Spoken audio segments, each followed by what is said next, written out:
There are fanatics of various kinds. Some people are wine fanatics and cigar fanatics. Some think that if men gave up smoking cigars, the world would arrive at the millennium. Women are generally amongst these fanatics. There was a young lady here in this class. She was one of a number of ladies in Chicago who have built a house where they take in the working people and give them music and gymnastics. This young lady was talking about the evils of the world and said she knew the remedy. I asked, "How do you know?" And she answered, "Have you seen Hull House?" In her opinion, this Hull House is the one panacea for all the evils that flesh is heir to. This will grow upon her. I am sorry for her. There are some fanatics in India who think that if a woman could marry again when her husband died, it would cure all evil. This is fanaticism. When I was a boy, I thought that fanaticism was a great element in work. But now, as I grow older, I find out that it is not. There may be a woman who would steal and make no objection to taking someone else's bag and going away with it. But perhaps that woman does not smoke. She becomes a smoke fanatic. And as soon as she finds a man smoking, she strongly disapproves of him because he smokes a cigar. There may be a man who goes about cheating people. There is no trusting him. No woman is safe with him. But perhaps this scoundrel does not drink wine. If so, he sees nothing good in anyone who drinks wine. All these wicked things that he himself does are of no consideration. This is only natural human selfishness and one-sidedness. You must also remember that the world has God to govern it, and he has not left it to our charity. The Lord God is its governor and maintainer, and in spite of these wine fanatics and cigar fanatics and all sorts of marriage fanatics, it would go on. If all these persons were to die, it would go on none the worse. Do you not remember in your own history how the Mayflower people came out here and began to call themselves Puritans? They were very pure and good as far as they went, until they began to persecute other people. And throughout the history of mankind, it has been the same. Even those that run away from persecution indulge in persecuting others as soon as a favorable opportunity to do so occurs. In 90 cases out of 100, fanatics must have bad livers, or they are dyspeptics, or are in some way diseased.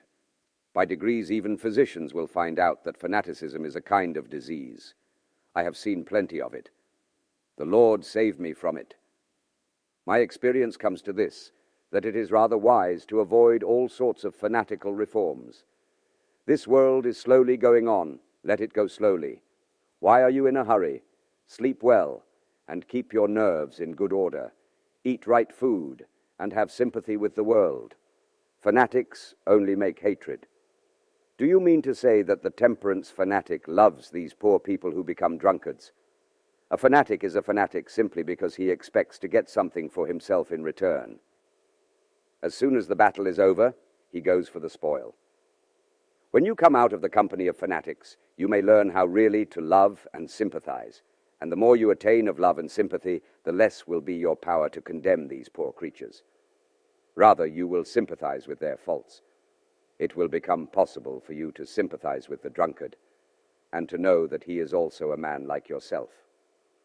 You will then try to understand the many circumstances that are dragging him down, and feel that if you had been in his place, you would perhaps have committed suicide. I remember a woman whose husband was a great drunkard, and she complained to me of his becoming so. I replied, "Madam, if there were 20 millions of wives like yourself, all husbands would become drunkards.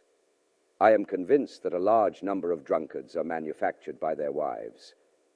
My business is to tell the truth and not to flatter anyone. These unruly women, from whose minds the words bear and forbear are gone forever, and whose false ideas of independence lead them to think that men should be at their feet, and who begin to howl as soon as men dare to say anything to them which they do not like, such women are becoming the bane of the world, and it is a wonder that they do not drive half the men in it to commit suicide. In this way, things should not go on. Life is not so easy as they believe it to be."